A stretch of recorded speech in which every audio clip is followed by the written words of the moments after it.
बिस्मिल्लाहिर्रहमानिर्रहीम। शुरू अल्लाह के नाम से जो बड़ा मेहरबान निहायत रहम वाला है। आऊज़ु बिल्लाहि मिनश शैतानिर रजीम। बिस्मिल्लाहिर्रहमानिर्रहीम। अल्हम्दुलिल्लाहि वस्सलातु वस्सलामु अला अहलिहा। अल्लाहुम्मा सल्लि अला मुहम्मद व आले मुहम्मद व अज्जिल फरजहुम। मोहतरम नाज़रीन सामीन, अस्सलामु अलैकुम। आज की नई वीडियो के साथ हाज़िर खिदमत है। मैं हूं अली रूहानी और आप देख रहे हैं हमारा ऑफिशियल यूट्यूब चैनल।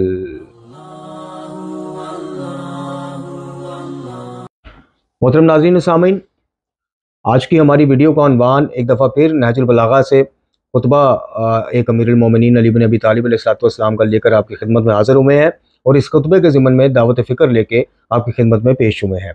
हमारा मकसद कुरान, नहजुल बलागा, सहीफ़ा कामला और दीगर मुस्तनद आसार, रवायात और अहादीस मासूमीन अलैहिस्सलाम जो कुरान के मुताबिक हों वो आपकी खिदमत में पेश करना और उसकी रोशनी में दावत फ़िक्र आपको पेश करना है कि आइए इन वाज़िया अहकाम कुरानी और मुस्नद रवायात और अहादीस मासूमीन अलैहिस्सलाम की रोशनी में हम अपने अपने अकायद का जायज़ा लें, ख़ासकर अक़ीदा तौहीद का। और हम जो कुरान मजीद फ़ुरक़ान हमीद के ख़िलाफ़ एक महाज़ और एक गठजोड़ है बदकिस्मती से, जी, यानी वाज़िया अहकाम कुरानी की मनपसंद तवीलें करना आयात कुरानी की, और उनको ये कह कर के जनाब इसको हर बंदा थोड़ी समझ सकता है या हर बंदे की ये थोड़ी बिसात है कि जनाब वो आयात कुरानी को समझ के अक़ीदा बनाए। तो ज़ाहिर है हमें उलमा की तरफ रजू करना पड़ता है। जी बिल्कुल करना पड़ता है। मुफस्सरीन या जो तर्जुमा करने वाले हैं वो भी उलमा कराम ही होते हैं। ये हरगिज़ नहीं कोई कहता कि आप कुरान मजीद फ़ुरक़ान हमीद के बाद उलमा की सोहबत से या उलमा से सीखने या सवाल करने या पूछने से बरीउल ज़िम्मा हो जाते हैं। नहीं, ऐसा नहीं है। लेकिन मकसद ये है कि एक चीज़ वाज़िया है जिसके अंदर कोई ऐसा मुतशाबिहात वाला आंसर ही नहीं है, और जिसकी अगर आप तफसीर आइमा मासूमीन अलैहिस्सलाम की पढ़ें, यानी जिन आयात की आइमा तहार ने खुद तफसीर फरमाई है, तो वहाँ भी बात वाज़िया और सिंपल है और सादा है। अब उन वाज़िया अहकाम कुरानी को अगर कोई उलमा इकराम में से कोई ऐसी शख्सियत जो अपने अकीदे पे चोट पड़ती नज़र आए या अपने बुजुर्गान या जिनको वो फॉलो करते हैं उनके अकीदे से मुतसादम नज़र आए, तो बजाय कि वो इस चीज़ का रद्द करें कि जनाब हमारे आबाओ अजदाद या हमारे बुजुर्गान तो वो थोड़ा सा रॉन्ग साइड पे हो सकते हैं, माज़अल्लाह कुरानी आयत नहीं हो सकती, या आयत कुरानी नहीं हमें गलत तरफ ले जा सकती माज़अल्लाह, क्योंकि ये वो किताब है जिसमें शक व शुबे की, तरद्दुद की गुंजाइश ही नहीं है। ये हर किस्म की गलतियों से पाक किताब है और ये वो वाहिद किताब है कि जो मुकम्मल और महफूज है अल्हम्दुलिल्लाह। और ये वो किताब है कि जिसको खुद सरकार मोहम्मद वाले मोहम्मद अलैहिस्सलाम अपनी हदीस को जांचने का, नापने का पैमाना, मेयार करार देते हैं। तो मकसद सिर्फ ये है कि कोई भी किसी की भी बात सुने, किसी की भी किताब पढ़ें, मजलिस पे जाएं, दर्स सुने, किसी को भी लाइक करें, लेकिन खुदा के वास्ते कुरान और मुस्नद अहादीस मासूमीन अलैहिस्सलाम को पसे पुश्त ना डाला करें शख्सियत परस्ती में आकर। यानी मैंने ऐसे शख्सियत परस्त भी देखे हैं कि खुद उनके ज़मीर दिल गवाही दे रहे होते हैं, यानी उनकी बात समझ में नहीं आ रही होती, खुद मुत्तफिक नहीं होते, लेकिन चूंकि उनकी पसंदीदा शख्सियत ने बात की होती है तो इसलिए जनाब मजबूरन हाँ में हाँ मिलाते हैं। या फिर दूसरा जो खौफ बिठाया गया है, यानी आप ये देखें कि इनको वो दर्जा, ये अंबिया के वारिस थे, अंबिया के वारिस है ना एक हदीस रसूलुल्लाह सल्लल्लाहु अलैहि वसल्लम के मुताबिक।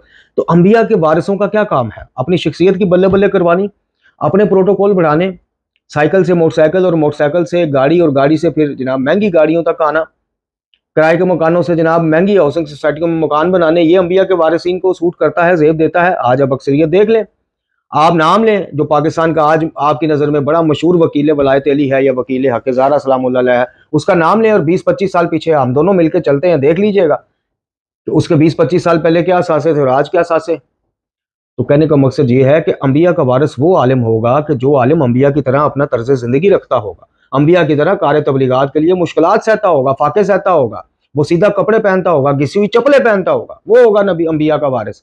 ये एसीओ में बैठ के, एसी वाली गाड़ियों में फिर के, बाहर के टूर लगा के जनाब, और इसी को अपना और अपने ख़ानदान का ज़रिया मुआश बना के ये खुद को अंबिया का वारिस कहलाएं और जनाब ये कहलवाएं और आप मान जाएं, तो फिर दोनों पे अफसोस करना चाहिए। वो तो काबिल अफसोस है ही है, लेकिन उससे ज़्यादा काबिल अफसोस वो है बाब है कि जो जनाब शख्सियत परस्ती में इस हद तक अंधे हैं कि सिर्फ मासूम ज़ुबान से नहीं कह पाते, अपनी अपनी पसंदीदा शख्सियत को दर्जा वही देते हैं। तो आज हम एक दावत फ़िक्र जो आपकी खिदमत में लेके आए हैं, वैसे तो हमारे चैनल पे नहजुल बलागा की पूरी सीरीज़ अल्हम्दुलिल्लाह मौजूद है।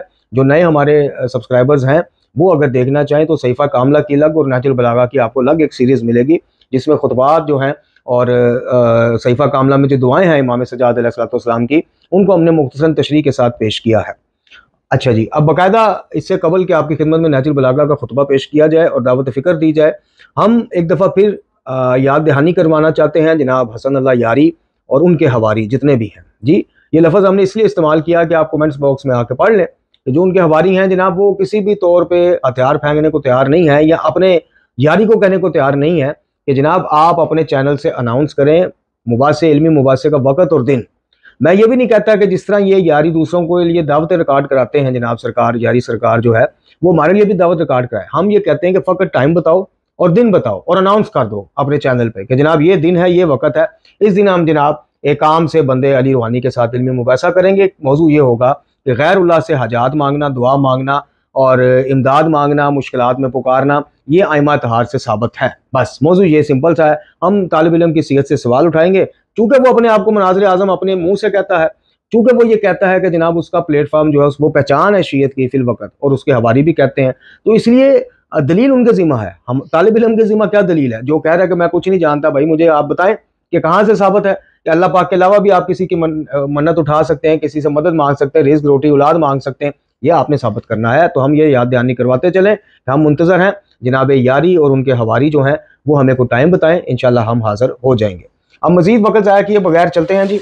नहजुल बलागा का ये जो खुतबा है, ये खुतबा नंबर 50 है, और ये मैं आपको बता दूं कि जनाब आला ये कलाम है जनाब अमीरुल मोमिनीन अली बिन अबी तालिब अलैहिस्सलाम का।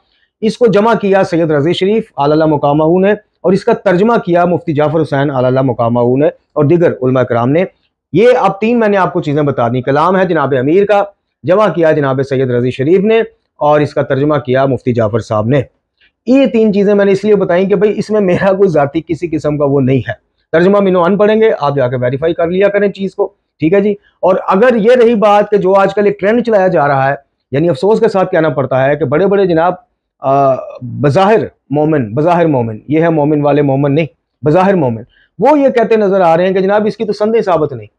तो हमने अपनी पिछली वीडियो में सहीफा कामला की 3 इमामों से असनाद अल्हम्दुलिल्लाह आपकी खिदमत में पेश की हैं, और हम दावत देते हैं कि जो ये कहता है इसकी संदेह साबित नहीं है वो आ जाएं, किसी लाइव सेशन में बैठ जाएं। हम अल्हम्दुलिल्लाह लाइव सेशन में नहजुल बलागा की इसनाद मकतब तशय्यो और मकतब तशय्यो से बाहर जो बरादरान के मकतब से हैं वो इंशाल्लाह हम साबित करेंगे। जहाँ बात तौहीद की हो, जहाँ बात एक अल्लाह से मांगने की हो, वहाँ पे यार लोगों को संदेह फिर ज़ईफ़ी नजर आती हैं। इनका बस नहीं चलता, इनके बस में नहीं है। मैंने आपको बताया 2 चीज़ें इनके हाथ से अगर बची हुई हैं तो वो इस वजह से हैं कि ये दारा इस्लाम से किक आउट हो जाते हैं। एक कि जैसे ये ईया का नस्ताइन की तवील करते हैं, उस तरह से ये ईया का नाबुदू की करके गैरुल्लाह की इबादत की तरफ माइल नहीं किसी को कर सकते वसीले की आड़ में, क्योंकि सीधा सीधा इनको किक पड़ेगी, ठुड पड़ेगा और ये दारा इस्लाम से खारिज करार दिए जाएंगे। और दूसरी के आयात कुरानी की तवील के हवाले से ये आपको धोखा दे देंगे। खुदा न खास्ता माज़अल्लाह उसको ज़ईफ़ कहना या उसको मनसूख, इसकी जरूरत ये कभी भी नहीं करेंगे, क्योंकि कुरान वाहिद किताब है जो मुकम्मल है, महफूज है। कुरान वो वाहिद किताब है कि जिसको खुद मोहम्मद वाले मोहम्मद अलैहिस्सलाम ने मेयार करार दिया। कुरान वो किताब है कि जिसको इसी नहजुल बलागा में जनाब अमीरुल मोमिनीन ने कायद, रहबर, इमाम और पेशवा करार दिया। तो ये इनकी मजबूरी है। बहरहाल ये खुतबा नंबर 50 है जी, तर्जमा मुफ्ती जाफर साहब का। इस खुतबे को सुनते वक्त जो दावत फ़िक्र है, वैसे तो दावत फ़िक्र बाद में दी जाएगी, लेकिन अवाइल में भी, आगाज में भी आपको बता दें कि मुख्तसर सा खुतबा है। इसमें जो दावत फ़िक्र है वो ये है कि आपने जनाब अमीरुल मोमिनीन अली बिन अबी तालिब अलैहिस्सलाम की बात को सुनना है और समझना है, और जो बात वो कर रहे हैं कि कुरान की मुखालफत में कौन कट कर लेता है वो आपने समझना है, और फिर इस बात को आज के तनाज़ुर में देखना है, और इसी बात को लेके आपने वाज़ेह अहकाम कुरानी के खिलाफ आते फतवे देखने हैं और बात आप पे वाज़ेह हो जाएगी इंशाअल्लाह। तो जनाब अमीर फरमाते हैं कि फितनों के वकू का आगाज वो नफसानी ख्वाहिशें होती हैं जिनकी पैरवी की जाती है, और वो नए इजाद करदा अहकाम नए इजाद करदा अहकाम या नई इजाद करदा चीज़ों को ही बिदअत कहते हैं। ये भी जनाब अमीर ने खुतबे में बताया है, ठीक है जी। फितरों के वकूअ का आगाज वो नुकसानी ख्वाहिशें होती हैं जिनकी पैरवी की जाती है, और वो नए इजाद करदा अहकाम के जिनमें कुरान की मुखालफत की जाती है। वो नए इजाद करदा अहकाम के जिनमें कुरान की मुखालफत की जाती है, इसका मतलब है कि की जाती है, ज़बान मासूम है, और उस दौर में की जा रही थी जब कुरान नाजिल हुए को भी इतना ज्यादा अरसा नहीं हुआ था। तो आज 14 सदियों बाद आप क्या समझते हैं कि इनके जहां मनपसंद जाती ख्यालात पर चोट पड़ती है, जाती अकीदों पर चोट पड़ती है, वहां ये बख्श देते होंगे? नहीं। तो जनाब अमीर यही तो फरमा रहे हैं कि नए इजाद करदा काम के जिनमें कुरान की मुखालफत की जाती है और जिन्हें फरोग देने के लिए कुछ लोग दीन इलाही के खिलाफ बाहम एक दूसरे के मददगार बन जाते हैं। यानी जनाब अमीर ये फरमा रहे हैं कि पहले कुछ नजरियात जो खिलाफ कुरान होते हैं जी, उनको इजाद किया जाता है ताकि, अब अगर मैं अपनी जुबान में इसकी तशरीह करूं, ताकि रोजी रोटी भी चलती रहे, हमारा रोब दबदबा भी रहे और लोग हमारे ही मोहताज रहे। जनाजा पढ़ाना है या कुछ भी है या कोई भी मदद है, सीधी सीधी आयत या काना वुदू होते हुए भी हमारी तरफ ही आएंगे, मौलवी साहब बताइएगा, अल्लामा साहब, मुस्तैद साहब बताइएगा कि इसकी क्या वो बनती है, तफसीर बनती है या तवील बनती है, क्या सिर्फ एक अल्लाह से मांगना है? फिर मौलवी साहब आपको बताएंगे नहीं नहीं, आप वसीले की नीयत से, अल्लाह ने इनको ता किया, ये आपको ता करते हैं इस नीयत से, बेइज़्नी अल्लाह की नीयत से। आप जनाब आइमा मासूमीन अलैहिस्सलाम का तो मर्तबा ही बहुत बुलंद है, आप आम सूफिया के मज़ारों पे भी मांग सकते हैं जाके, ये फिर आपको शहनशाह नकवी जैसे उलमा हज़रात बताएंगे जी। अच्छा, तो अगर बातिल हक की आमेजिश से खाली होता तो वो ढूंढने वालों से पोशीदा ना रहता, और अगर हक बातिल के शाइबा से पाक और साफ सामने आता तो इनाद रखने वाली जुबानें भी बंद हो जाती। लेकिन होता यह है कि कुछ इधर से लिया जाता है। अब इन कलमात पे जरा आपने फोकस करना है, गौर करना है। जनाब अमीर फरमाते हैं कि होता यह है कि कुछ चीजें इधर से ली जाती हैं तो कुछ चीजें उधर से, और दोनों को आपस में फिर खल्त मल्त यानी मिक्स कर दिया जाता है। इस मौके पर शैतान अपने दोस्तों पर छा जाता है। बचते सिर्फ वही हैं जिनके लिए तौफीक इलाही और इनायत खुदाबंदी पहले से मौजूद हो। मैं फिर पढ़ देता हूं। लेकिन होता यह है कि कुछ इधर से लिया जाता है, कुछ उधर से लिया जाता है, और दोनों को फिर आपस में खल्त मल्त कर दिया जाता है, मिक्स कर दिया जाता है, मिल्क शेक बना दिया जाता है। ये मैं कह रहा हूं जी। इस मौके पर शैतान अपने दोस्तों पर छा जाता है और सिर्फ वही लोग बचते हैं कि जिनके लिए तौफीक इलाही और इनायत खुदाबंदी पहले से मौजूद हो। अब ये जनाब अमीर ने मुख्तसर खुतबे में सारा एक खिलाफ कुरान चीजें इजाद कैसी होती हैं, फिर लोगों को धोखा देने के लिए किस तरह कुछ चीजें सही वाली लेंगे और कुछ चीजें वहां से अपने घड़े हुए अकायद की लेंगे, दोनों को करेंगे खल्त मल्त मिक्स और आपके सामने पेश कर देंगे, या आजकल की जुबान में कह दें तो आपको बेच देंगे। क्योंकि आजकल मिंबर भी बिकता है बदकिस्मती से। जिक्र हुसैन अलैहिस्सलाम की फीसें तय होती हैं, जिक्र मोहम्मद वाले मोहम्मद अलैहिस्सलाम के बयान करने की फीसें पैसे तय होते हैं, और तो और कुरान पढ़ाने की जनाब फीस तय होती है। फिर कारी साहब कुरान पढ़ाते हैं तो पीछे रह क्या गया जी। तो ये जनाब अमीर ने जो दावत फिक्र दी है, ये दावत फिक्र जनाब अमीर ने दी है, हमने नहीं दी। अर्ज की कि खुतबात अमीरुल मोमिनीन का कलाम है, जमा सैयद रजी शरीफ ने किया तो तर्जुमा मुफ्ती जाफर साहब ने किया, इसमें हमारा कुछ लेना देना नहीं, बाजुज इसके पढ़ के तर्जुमा पढ़ के आपकी खिदमत में पेश कर रहे हैं। तो ये इस खुतबे की दावत फिक्र जो है वो ये है कि अपनी आंखें खुली रखें, खुदा के वास्ते सूरह मुबारक बकरा का तर्जुमा पढ़ें, वहां पे आपको एक से ज्यादा मुकामात पर यह जिक्र मिल जाएगा कि ये आपके ये झूठे रहनुमा, झूठे रहबर जो बने होते हैं ना दुनिया में, जिनसे आप पूछ पूछ के जनाब सदके देते हैं, खुम्स देते हैं, चंदे देते हैं शादियों की तरी, इन्होंने कायद के ज़िमन में वहां पे हाथ खड़े कर देने कि अल्लाह हम बेकसूर हैं, ये जाहिल थे, इनको इनकी जालत ने मारा, हमने नहीं इनको चलाया। कुरान को म्यार करार दें।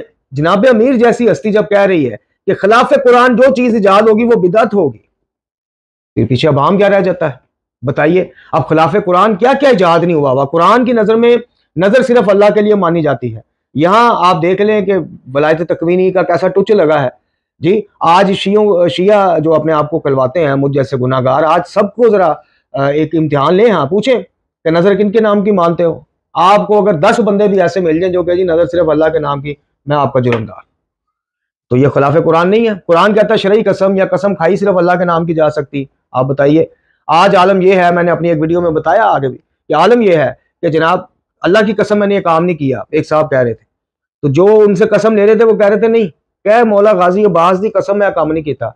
तो वो आगे से कहता है नहीं मैं अल्लाह की कसम खा लांगा, मौला गाजी बाज बड़े जलाल आ रहे ने, मैं उन्होंने कसम नहीं खा। ये हाल इस मेंबर ने, मौजूदा मेंबर ने किया है हमारी कौम का। तो ये खिलाफ कुरान चीजें याद नहीं हुई। कुरान कहता है कौन है जो मुस्तर और बेकस की दुआएं सुनता है और फिर उनको पूरा करता है कोई और इलाह? हम कहते हैं जी बिल्कुल है। वसीले की आड़ में बेइज़्नी अल्लाह करके कई इलाह हमने बना लिए। यानी मैं ये इसलिए कह रहा हूं, मैं किसी पे तोहमत नहीं लगा रहा शिरकिया, मैं आपको समझा रहा हूं कि देखिए जब एक असूल तय हो गया कि जो मुखलक हुआ होगा वो खालिक नहीं हो सकता, और जो खालिक नहीं हो सकता उससे रिस्क, रोटी, औलाद, शिफा, जिंदगी मौत के मामलात नहीं मांगे जा सकते, दुआ की सिफारिश की जा सकती। तो आज जो अभी आपको कहता है कि जनाब बराह रास्त हो सकती है, तो फिर कुरान की एक आयत नहीं है, मुअत्तद आयात में कहा गया है कि जिसको पुकारा जाता है अपनी हजात की बराबरी के लिए, वो अल्लाह ही है, इलाह ही है। तो ये चीज़ें हैं मेरे मोहतरम नाज़रीन व सामीन। हमारा किसी से कोई ज़ाती वो एजेंडा नहीं है। हम अल्हम्दुलिल्लाह एक तालिब इल्म होने के बावजूद अगर स्टैंड ले जाते हैं और किसी भी शख्सियत से इल्मी तौर पर टकरा जाते हैं तो इसके पीछे तौहीद की ताकत है, हमारी ज़ाती कोई हैसियत नहीं है। इसके पीछे सरकार मोहम्मद वाले मोहम्मद अलैहिस्सलाम की सिखाई और बतलाई तौहीद है। नहजुल बलागा के ऐसे खुतबात हैं जो ईमान में जनाब ऐसा इजाफा करते हैं कि इंसान फिर किसी चीज़ से खाइफ नहीं होता, किसी यारी वारी से खाइफ नहीं होता। ये जो लोग कमेंट सेक्शन में आप देखें, वो जी यारी खा जाएगा, यारी फलाना कर लेगा फलान, मैं कहता हूं कि तौहीद उसका डोमेन ही नहीं है।